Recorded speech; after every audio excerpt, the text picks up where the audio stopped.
Apa karakteristik pemimpin yang zalim itu? Karakteristik pemimpin yang zalim itu adalah pemimpin yang bersuara atas nama rakyat tapi mementingkan kepentingan pribadi. Artinya apa? Dia jual rakyatnya demi kepentingan diri dia sendiri. Ini karakter pemimpin.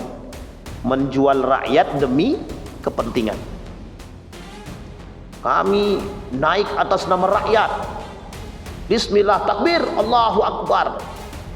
Ternyata rakyat cuma dijual aja. Setelah dapat semua, hilang cerita. Ini karakter. Yang kedua, pemimpin yang tidak mau dikritik. Tapi kan kalau semua manusia mengkritik, Ustaz, kan pusing kepala kami. Ya, yang jelas-jelas lah Pak. Kalau jelas itu bertentangan dengan agama dan dikritik, ya harus terima. Asyhadu an la ilaha illallah wahdahu la syarika lah wa asyhadu anna Muhammadan abduhu wa rasuluh la nabiyya ba'd. Allahumma salli wa sallim wa barik ala hadzal nabiyyil karim. Allahumma salli ala Muhammad wa ala ali Muhammad fil alamin innaka Hamidum Majid. Ya ayyuhan nasu taqu rabbakumul ladzi khalaqakum min nafsin wahidah wa khalaqa minha zawjaha wa batha minhuma rijalan katsiran wa nisaa'a wattaqullaha alladzi tasaaluna bihi wal arham innallaha kana 'alaikum raqiba. Puji syukur kehadirat Allah dengan mengucapkan alhamdulillahi rabbil alamin. Bersalawat kepada Nabi dengan mengucapkan Allahumma salli ala Muhammad wa ala ali Muhammad fil alamin innaka Hamidum Majid. Bapak Ibu sekalian yang berbahagia, mudah-mudahan di malam hari ini Allah meridai, Allah limpahkan rahmat dan karunia-Nya kita semua. Allah berkahi, Allah sehatkan, Allah kuatkan insyaallah yang hadir husnul khatimah.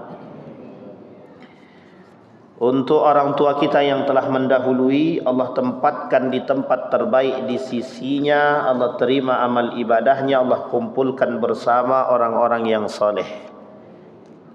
Dan untuk orang tua kita yang masih hidup, Allah sehatkan, Allah kuatkan, husnul khatimah. Amin ya rabbal alamin. Baik Bapak Ibu sekalian yang berbahagia, di malam hari ini kita bahas dosa besar selanjutnya.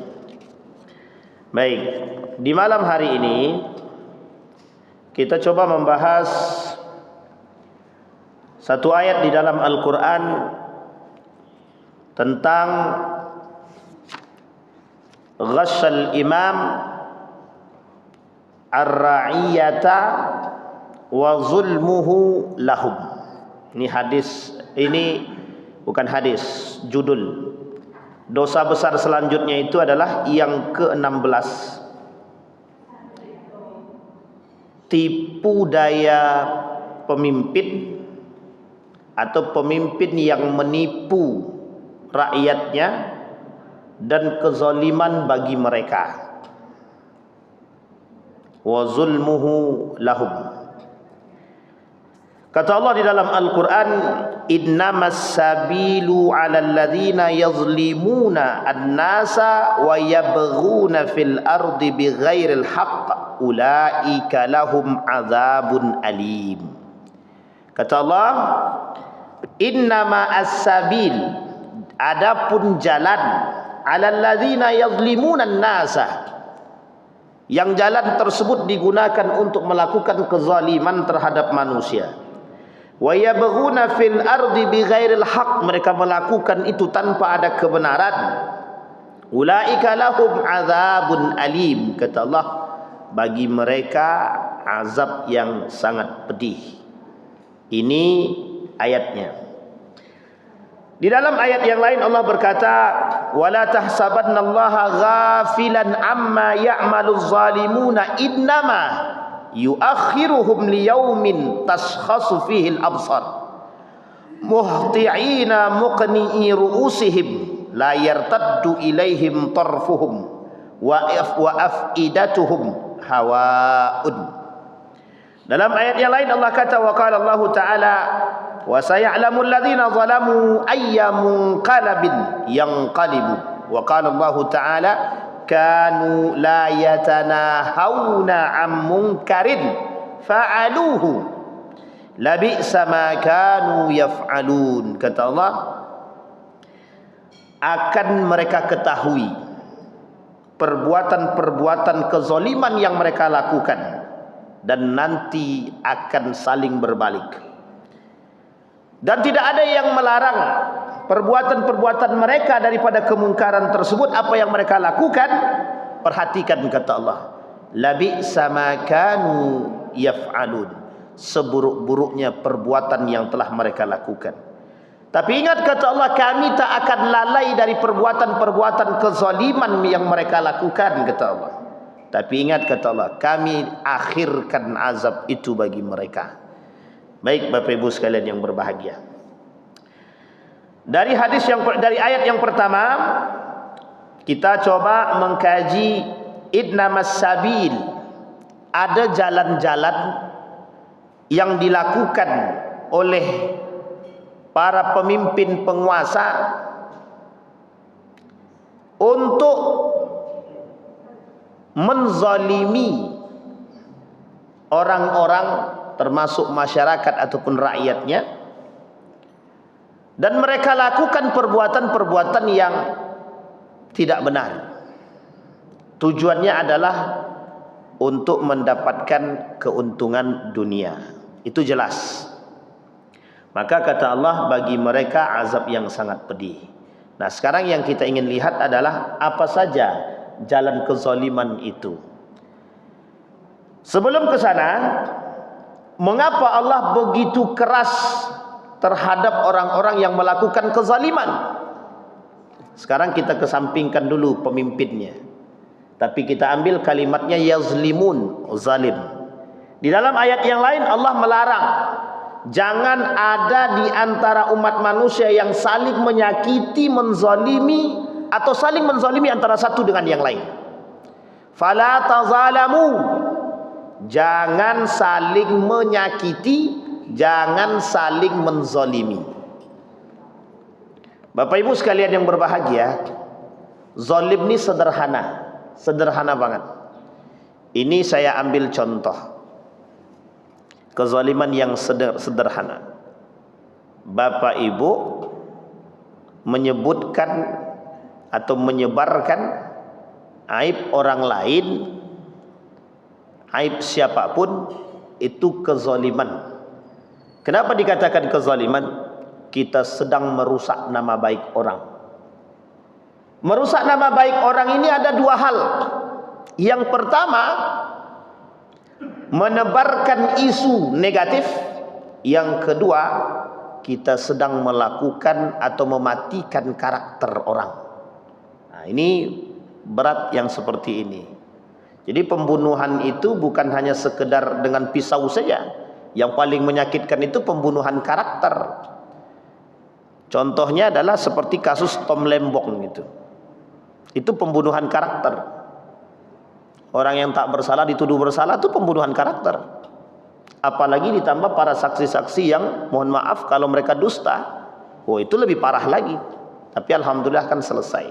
Sebenarnya kalau di dalam Islam harus disampaikan secara terbuka. Harus disampaikan secara terbuka bahwa yang bersangkutan kami lakukan pembersihan nama. Nah, begitu dia. Kalau kita telah memperbaiki, sudah merusak nama baik orang, begitu yang harus kita lakukan. Itu kezaliman. Makanya Bapak Ibu, dalam kata para ulama itu, kalau ada orang bersaksi palsu terhadap orang lain, itu dia berkewajiban yang pertama, dia harus membayar kafarat. Yang kedua, dia harus memperbaiki nama baik orang itu di dunia. Yang ketiga, jika orang yang disaksikan palsu tadi mengalami kerugian setelah dilakukan persaksian palsu, maka orang yang melakukan persaksian palsu tadi harus mengganti kerugian orang tersebut. Coba bayangkan, itu baru di dunia itu. Gimana kalau di akhirat itu? hatta taba, sampai dia bertobat. Kalau tidak bertobat bahaya. Itu kezaliman. Nah, kezaliman ini banyak sangat. Di dalam Al-Quran tuh banyak sekali model-model kezaliman itu. Orang yang memakan harta anak yatim dengan cara yang batil, itu zalim. Orang yang memukul orang lain, zalim. Orang yang mencaci maki orang lain, zalim. Mengambil hak orang lain, zalim. Pokoknya banyak kezaliman-kezaliman itu, Pak. Kezaliman itu banyak. Nah, sekarang pertanyaannya adalah, ini model kezaliman.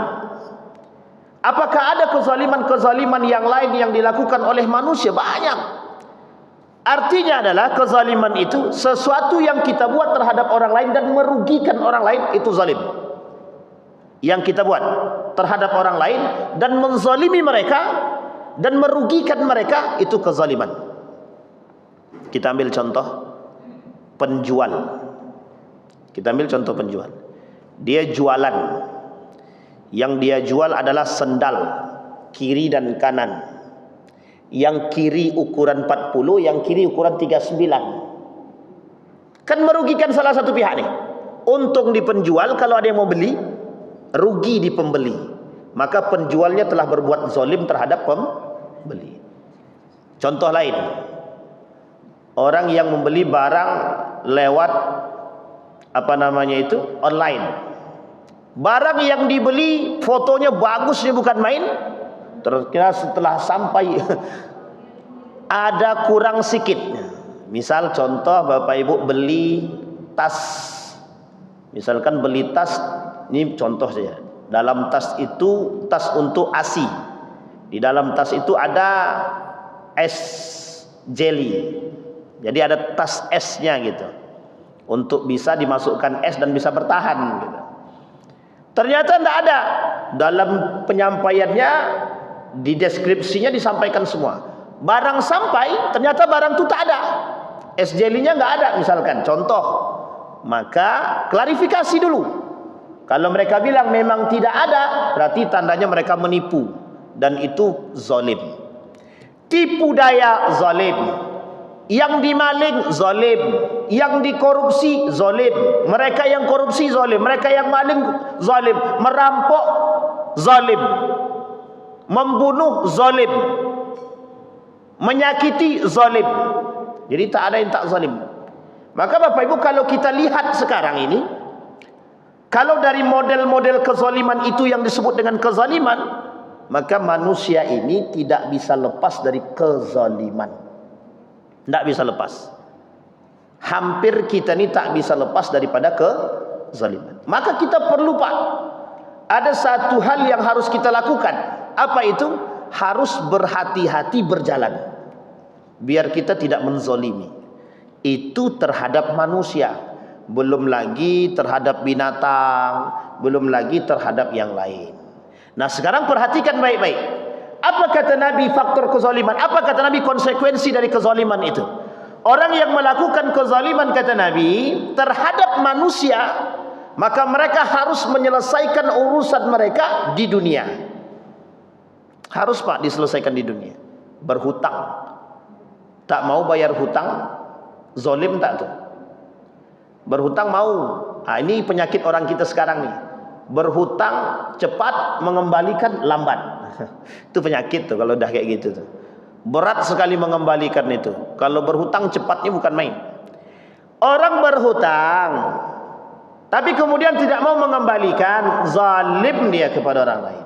Ada orang berhutang, pengembaliannya harus lebih, riba masalah. Misalkan, zalim juga namanya. Jadi orang banyak sekali perbuatan kezaliman itu. Kata Nabi dalam hadisnya, orang yang melakukan kezaliman terhadap orang lain, maka dia harus menyelesaikan di dunia. Kalau tidak diselesaikan di dunia, maka akan dituntut di akhirat. Bagaimana cara tuntutnya? Orang yang melakukan kezaliman tadi, kebaikannya diberikan kepada orang yang terzalimi. Kalau habis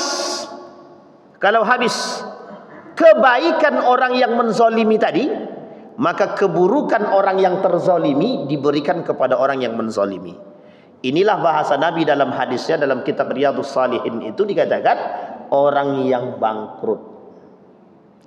Nah, ini kalau kita tengok keadaan kita sekarang nih, besok banyak sekali rakyat yang nuntut ini. Ini belum masuk kepada pemimpin ya, ini masih baru sesama manusia. Yang sesama manusia seperti ini, apalagi dengan seorang pemimpin. Nah ini baik. Sekarang kita lihat Bapak Ibu, kalimat yang selanjutnya kata Allah, lahum azabun alim. Apa azab yang pedih bagi mereka itu? Satu, otomatis kalau mereka tidak bertaubat, Allah masukkan mereka ke dalam neraka. Allah masukkan.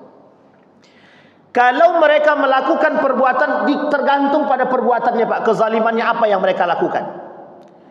Kalau kezaliman yang mereka lakukan adalah menumpuk harta dari hasil korupsi, judi, dari hasil mencuri dan lain sebagainya, mereka semua ini daripada barang-barang yang tadi ada ditumpukkan, dijadikan bahan bakar api neraka, disetrikakan ke badan mereka sampai kulit itu habis. Terus begitu, terus. Jadi, nah orang yang seperti ini yang nuntut banyak. Makanya saya katakan, ketika ada orang yang korupsi, saya kadang-kadang berpikir, itu orang besok sudah siapkah dia dituntut oleh sekian banyak manusia? Berapa banyak yang nuntut besok itu? Kalaulah 900 triliun, itu hampir setengah lebih daripada, bukan lebih, bahkan daripada setengah ya, lebih daripada setengah umat manusia di muka bumi ini besok nuntut itu. Coba bayangkan, itu kalau dia makan sendiri Ustaz. Tapi kalau dia makan rame-rame bagaimana? Sama semua akan dituntut itu. Sekecil apapun yang dia ambil dari hak orang lain, itu akan dipertanggungjawabkan dan akan dituntut kelak di hari kiamat. Baik. Nah sekarang kita perhatikan, kata Allah, lahum azabun alim. Kata para ulama, azab yang pedih itu nanti akan mereka terima kelak di hari kiamat. Mereka akan dimasukkan ke dalam api neraka. Tapi kalau mereka taubat bagaimana Ustaz? Kalau mereka taubat dan Allah terima taubat mereka, tidak ada masalah. Hanya saja hak-hak orang yang sudah dimakan itu harus dikembalikan. Coba, gimana coba? Gimana cara kita mengembalikan? Misal Bapak Ibu pernah pinjam pulpen orang, tapi belum tak sempat mengembalikan. Itu sepele loh Pak, sepele banget itu. Coba. Ya memang kadang tidak masuk ke zaliman, tapi kalau niat Bapak untuk mengambil, itu dah zalim itu. Sekarang bagaimana cara mengembalikannya? Orangnya tak tahu Ustaz, di mana orangnya udah pindah. Coba bayangkan. Barang yang kita pinjam saja harus kita kembalikan, apalagi yang barang kita ambil dengan cara yang paksa, dengan cara yang batil, harus kita kembalikan. Wajib. Maka harus dipisahkan Pak, harus dipisahkan. Ada akadnya meminta, ada akad meminjam. Pisahkan akad ini Pak. Kalau kita meminjam, maka wajib kita kembalikan. Kalau kita meminta, tergantung keikhlasan mereka yang memberi. Itu perlu diperhatikan baik-baik. Kadang jangan disamakan meminjam dan meminta ini, jangan disamakan. Berbeda jauh akadnya Pak, karena pertanggungjawabannya di akhirat itu. Baik. Apa kata Allah? Wala tahsabanna Allaha ghafilan amma ya'maluz zalimun. Perhatikan baik-baik. Allah tidak pernah lalai Pak. Allah tidak pernah lalai dengan perbuatan kezaliman manusia. Tidak akan pernah lalai. Sekecil apapun. Berapa juta jiwa manusia di muka bumi ini, Allah tak pernah lalai, satu orang pun tidak pernah. Jadi saking kuasanya Allah. Ibu-ibu secara diam-diam, kita mau coba, apakah Allah tahu kita sedang menggibah si fulan? Allah tahu, dalam tempat tersembunyi pun sekalian kita menggibah orang, Allah tahu. Coba bayangkan. Nah, ini hati-hati betul Bapak Ibu. Tolong diperhatikan baik, karena ini memang yang harus kita jaga. Wa sayalamul ladzina zalamu ay munqalibun yanqalibu. Perbuatan yang mereka lakukan kezaliman tersebut akan dipergulirkan oleh Allah. Akan dipergulirkan. Kalau Allah tidak pergulirkan di muka bumi ini, maka Allah akan pergulirkan di akhirat, di hari kiamat. Tuntutannya di sana. Apa kata Nabi di dalam riwayat yang lain? Kata Nabi, ada ketika Nabi berkomunikasi dengan iblis itu, man rufaqa'uka min ummati, kata Nabi, yaumal qiyamah, siapa kawanmu kelak di hari kiamat dari umatku, kata Nabi. Kata iblis, hum asharah, mereka ada 10, katanya. Di antara 10 ini kawan iblis ini, satu sultanun jur, pemimpin yang zalim. Pemimpin yang zalim. Pemimpin yang zalim ini memang sudah disampaikan oleh Nabi dalam hadisnya, akan datang satu masa, kata Nabi, pemimpin-pemimpin itu memang zalim. Kata Nabi, al-khilafatu min ba'di 30 sanah. Kepemimpinan setelahku, kata Nabi, 30 tahun. Setelah 30 tahun itu akan muncul mulkun adud, pemimpin yang zalim, diktator, otoriter. Ternyata terbukti, Pak. Terbukti betul. Perkataan Nabi itu terbukti. Nabi Muhammad sallallahu alaihi wasallam, kata Nabi, 30 tahun setelah kepemimpinanku. 30 tahun setelah kepemimpinanku. Abu Bakar, Umar, Abu Bakar 2 tahun lebih sedikit. Umar bin Khattab 10 tahun. Utsman ibn Affan 12 tahun. Kemudian Ali bin Abi Thalib ada 4 tahun, lebih sedikit. Nanti terakhir anaknya Ali, Al-Hasan, 7 bulan. Ditotalkan semua sekitar 30 lebih sedikit. Kata Nabi, setelah 30 tahun kepemimpinanku, mulkun adud. Siapa mereka? Setelah kepemimpinan Nabi muncul namanya dinasti Umayyah, dinasti Abbasiyah, dinasti Turki Utsmani, Andalusia, Mongol dan lain sebagainya, dan dinasti-dinasti yang lain, baik itu Safawiyah, dinasti Ayyubiyah dan lain sebagainya, kata Nabi. Di antara semua kepemimpinan ini, Pak, di antara semua kepemimpinan ini ada pemimpin-pemimpin yang zalim di dalam dinasti-dinasti tersebut. Dinasti Abbasiyah, dinasti Umayyah, Andalusia dan lain sebagainya, ada yang zalim-zalim itu ada. Tidak semuanya baik, tapi yang baik banyak, Ustaz. Banyak juga, tapi yang zalim ada juga. Jadi seperti Yazid bin Muawiyah, dinasti Abbasiyah itu ada di akhir kepemimpinannya. Kemudian Andalusia ada pemimpin-pemimpin yang zalim. Nah, kemudian muncul, Pak, dan dikatakan oleh para sahabat itu, kata Nabi, kepemimpinan mulkun adud itu karakteristiknya adalah otoriter dan diktator. Otoriter dan diktator. Artinya itu akan selalu terjadi pada sistem yang disebut dengan kerajaan, monarki. Ini mesti, Pak. Karena kalau sistemnya presidensial seperti sekarang ini, itu sebenarnya kalau bahasa mereka kan demokrasi, musyawarah, demokrasi terpimpin, gitu dia. Tapi kalau sudah berubah dari sistem khilafah kepada sistem monarki yang terjadi pada masa dinasti Umayyah, dari sistemnya pemilihan jadi kerajaan. Kan jauh tuh, Pak. Dari sistemnya pemilihan musyawarah bersama langsung berubah menjadi sistem kerajaan. Dari Al-Hasan pindah ke dinasti Umayyah. Nah, sistem itu berubah pada dinasti Umayyah. Dari sistem pemilihan langsung berubah sistem turun-temurun. Jadi dari dinasti Umayyah, Abbasiyah itu semuanya turun-temurun, Pak. Sampai akhir kepemimpinannya itu pada masa Turki Utsmani. Setelah Turki Utsmani tidak ada lagi sistemnya pemilihan. Partai-partai dan lain sebagainya. Kemal Atatürk kan runtuhnya begitu dia. Kemal Atatürk itu zalim, bukan? Zalim banget dia. Benci terhadap Islam, benci sekali.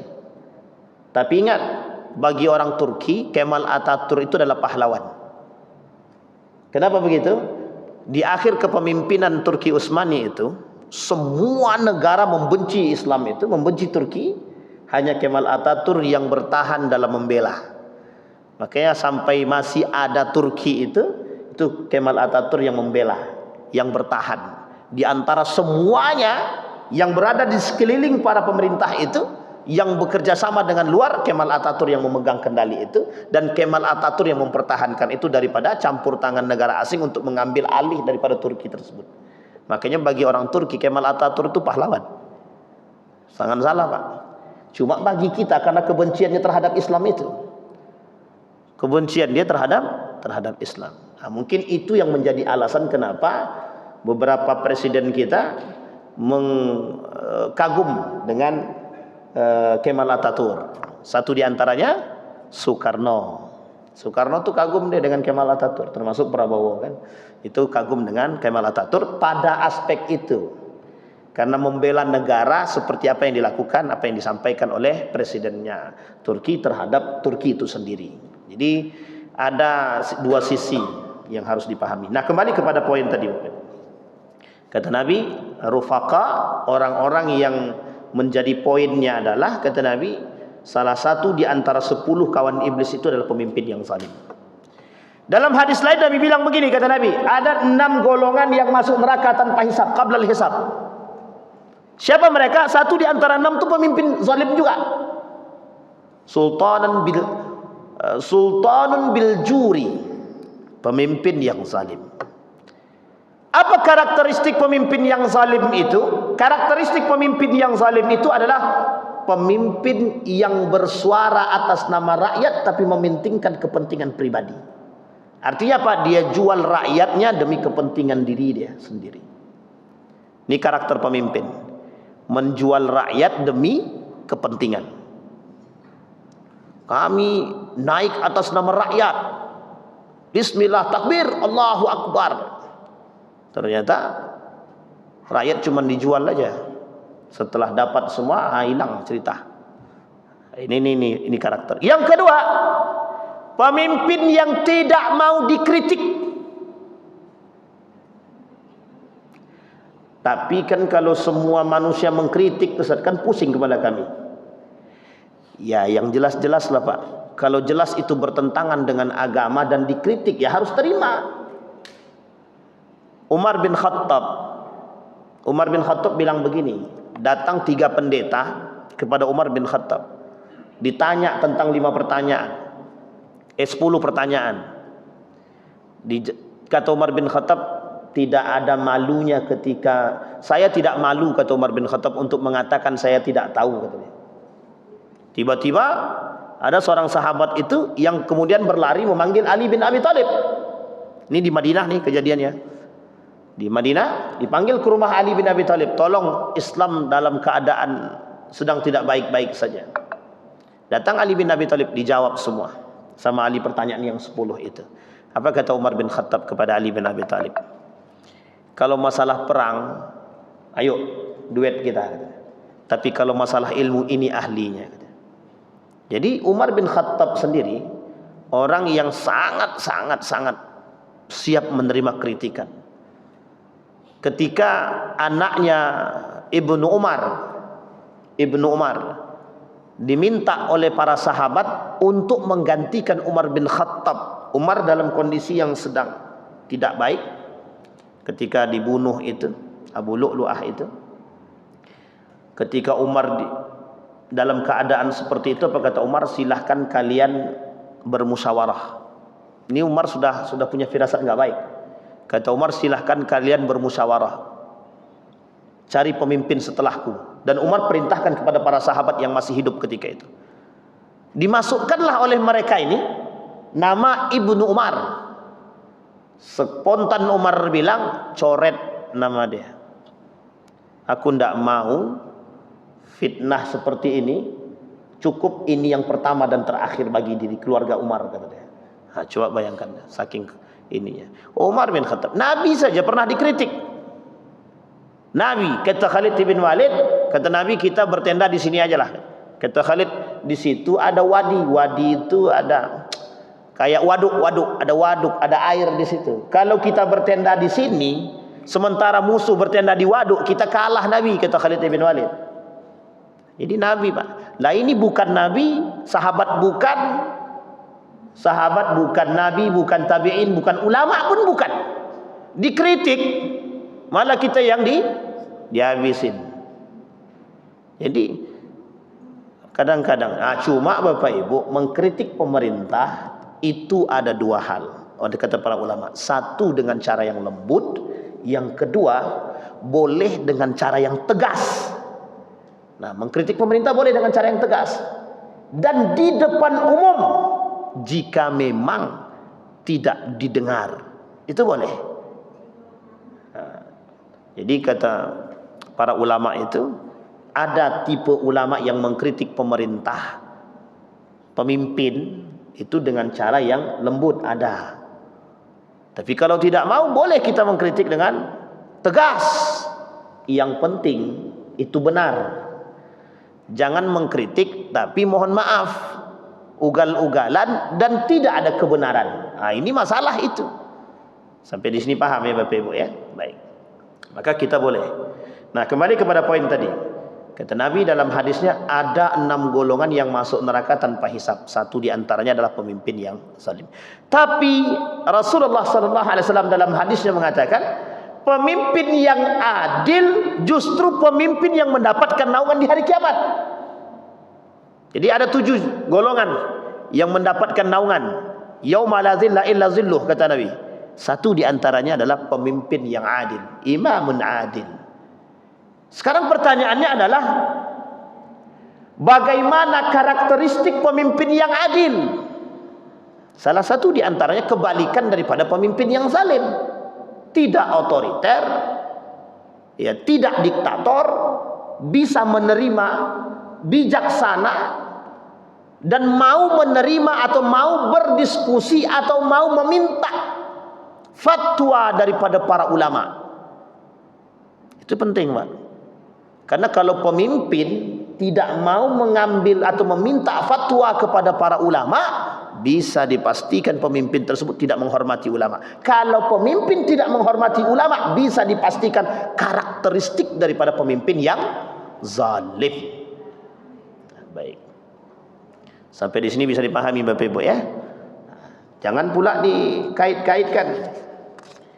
Kemudian kata Allah dalam Al-Quran, wa kanu yatanahawna an munkarin fa'aluhu labi'sa ma kanu yaf'alun. Ingat kata Allah, wahai para pemimpin-pemimpin yang hari ini Anda duduk di sana, di atas sana, Allah telah menyiapkan tempat-tempat terbaik bagi kalian di neraka.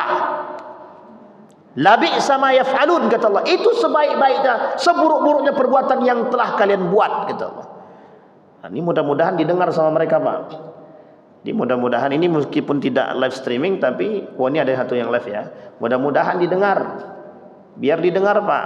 Ustadz Adi Hidayat telah memberikan komentar atas sikap yang diberikan oleh para pemimpin. Kita perlu, tidak ada masalah, dengan cara yang baik kok. Kita mengingatkan. Dan ingat itu, di tengah arus kemiskinan yang sering kita lihat gitu, jangan sampai para pemimpin-pemimpin ini menggunakan data tapi bohong. Angka kemiskinan menurun, sementara di hadapan kita hari ini miskin semua, Pak. Dan itu hati-hati betul. Dan jangan menggunakan lembaga-lembaga survei hanya untuk berbohong. Itu kezaliman yang parah itu. Memanipulasi dunia. Ini hati-hati juga nih bagi para media-media seperti ini. Ini kalau teman-teman tidak selektif, tidak paham aturan main dalam agama, menebarkan fitnah, nah ini masalah, Pak. Masalah. Itu akan menjadi isu. Ya kalau isunya positif, negatif, atau kebohongan atau manipulasi, bahaya. Baik.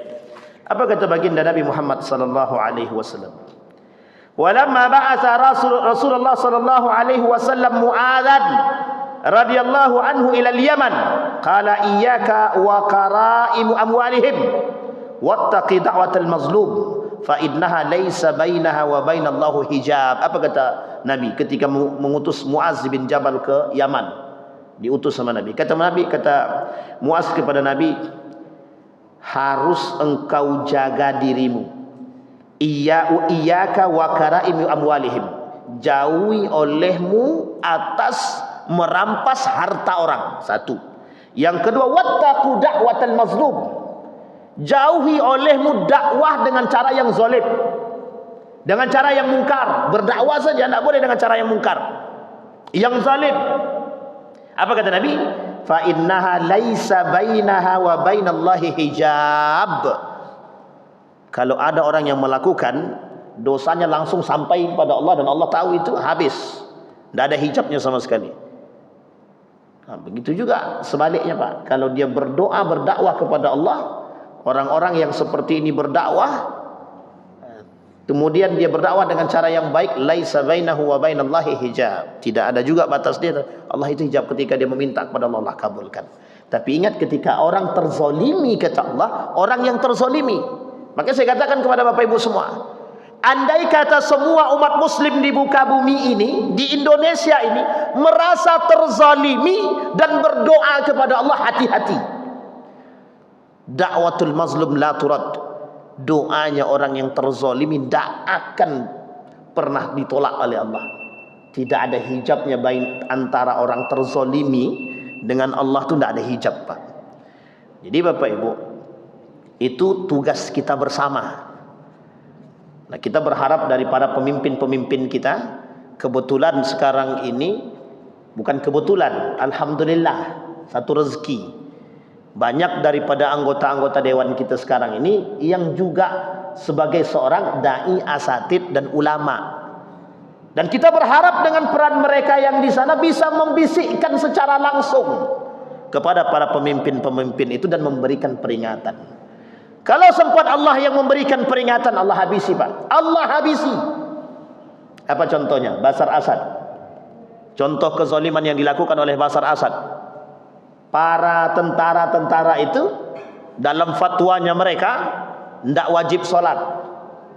Oh, itu bukan zalim lagi, penyiksaan terhadap yang lain sebagai macamnya itu. Dan ini pernah terjadi Pak. Pernah terjadi pada masa Yazid bin Muawiyah. Kata Yazid bin Muawiyah, ketika masa kepemimpinan Yazid Muawiyah, pernah Muslim ibn Uqbah itu diperintahkan oleh mereka untuk membumi hanguskan masyarakat di Madinah karena tidak mau berbaiat kepada Yazid bin Muawiyah. Apa yang dilakukan oleh Muslim ibn Uqbah? Dia keluarkan fatwa Pak. Apa kata dia fatwanya? Boleh memperkosa wanita-wanita Arab, wanita-wanita Madinah itu. Wah, itu zalim sangat itu. Itu keadaan Masjid Nabawi itu dah parah itu. Karena orang Madinah tidak mau Pak, tahu dia kezaliman yang dilakukan oleh Yazid bin Muawiyah. Nah, ini jangan sampai terjadi dengan negara kita. Tahu kezaliman tapi justru memperkaya kezaliman, dan ada orang yang memberikan kebaikan, justru orang yang memberikan kebaikan itu yang disakiti. Nah, ini perlu penting bagi kita untuk mengingatkan kepada mereka. Mudah-mudahan mereka mendengarkan kita. Baik Bapak Ibu sekalian yang berbahagia. Nah, sekarang Bapak Ibu, bagaimana hukumnya masyarakat terhadap pemimpin, atau sikap masyarakat terhadap pemimpin yang zalim? Ada berbagai macam pandangan. Kita ambil yang paling kuat pertama. Yang pertama, kata Nabi dalam riwayat yang lain itu, kata Nabi, ketika kalian menemukan pemimpin yang zalim dan kalian tidak memiliki kemampuan untuk merubahnya, tetaplah bersama mereka. Itu yang pertama. Artinya begini, atiullaha wa atiu ar-rasul wa ulil amri minkum. Taati Allah, Rasulnya, dan pemimpin di antara kalian. Satu.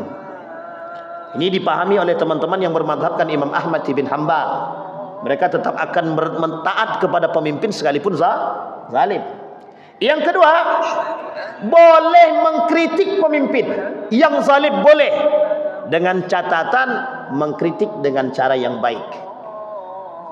Dan boleh mengkritik pemimpin di depan umum, itu boleh, dengan cara etika yang baik. Tapi haram mencela, mencaci, memaki pemimpin di hadapan khalayak ramai, haram. Ulama tidak mau. Kata para ulama, menjatuhkan wibawa dan martabatnya para pemimpin di hadapan khalayak umum, di depan ramai, tak boleh. Yang ketiga, menasehati pemimpin dengan cara melalui perwakilan, boleh. Sekarang pertanyaannya, boleh tak demo terhadap pemimpin yang zalim? Nah, itu pertanyaan besar itu Pak. Nah, sehingga pertanyaan ini kalau abang-abang ini tahu, ini mesti agak was-was kita jawabnya Pak. Tapi ingat Pak, Demo dalam arti kata demo, demonstrasi pernah terjadi pada masa Utsman ibn Affan.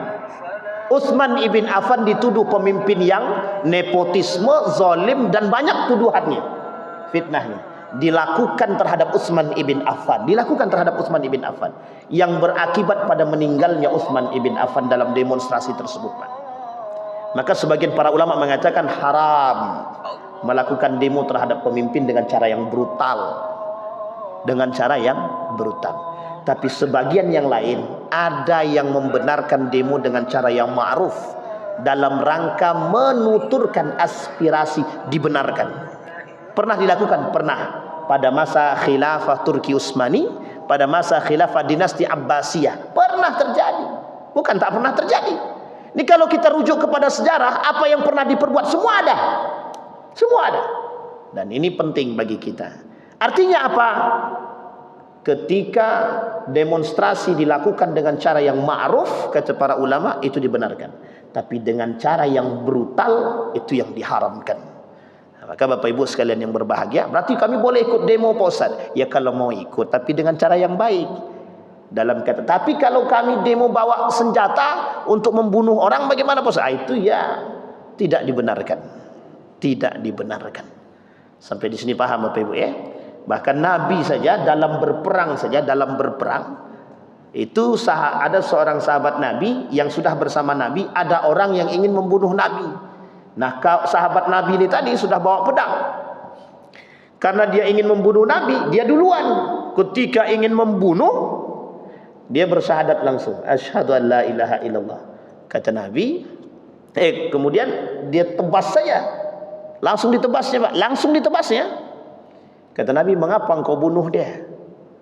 Kalau ternyata syahadatnya benar dan Allah terima, kata dia, kita telah membunuh manusia, kata Nabi. Membunuh orang yang merdeka, kata Nabi. Wah, ini berat, Pak. Berat sangat. Apalagi mereka tidak kufur dan sesat.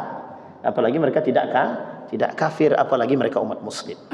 Maka kata Nabi dalam hadisnya, umirtu an uqatilan nas. Aku, kata Nabi, diperintahkan untuk menyerang jika diserang. Kalau tidak diserang, kita tak boleh menyerang. Nah, ini poin penting. Makanya mohon maaf, kenapa teman-teman yang bermadhabkan Imam Ahmad bin Hanbal, mereka mencari aman untuk tetap tidak mengkritik pemerintah dan taat kepada pemerintah yang zalim. Itu pandangan mereka. Tapi kalau kita rujuk kepada pemahaman Hasan al-Banna, pemahaman-pemahaman yang lain, ulama-ulama yang lain, Sayyid Qutb, Masya Allah, itu keras-keras memang. Ada yang membenarkan, tapi dengan catatan dengan cara yang ma'ruf. Nah, kita Bapak Ibu, ada hal yang selalu kita lupakan. Sebelum saya tutup, ada hal yang selalu kita lupakan. Kita selalu melupakan mendoakan para pemimpin kita. Dari dulu sampai hari ini kita termasuk orang yang jarang mendoakan. Kita kan doanya selalu bersama ya, selalu bersama dalam masjid. Tidak pernah kita dengar di situ, ya Allah anugerahkan kami pemimpin yang adil, pemimpin yang taat. Nah, ini juga kadang-kadang mohon maaf, kita berharap pemimpin yang adil, tapi kita tak pernah mendoakan pemimpin yang adil. Ini yang harus kita perbanyak. Biar dalam doa, ketika lagi doa keras-keras begitu, didengar sama pemimpin. Siapa tahu langsung luluh hatinya, taubat dia kan. Amin ya rabbal alamin. Taib, mudah-mudahan bermanfaat bagi kita semua. Fa'tabiru ya ulil absar la'allakum tuflihun. Assalamualaikum warahmatullahi wabarakatuh.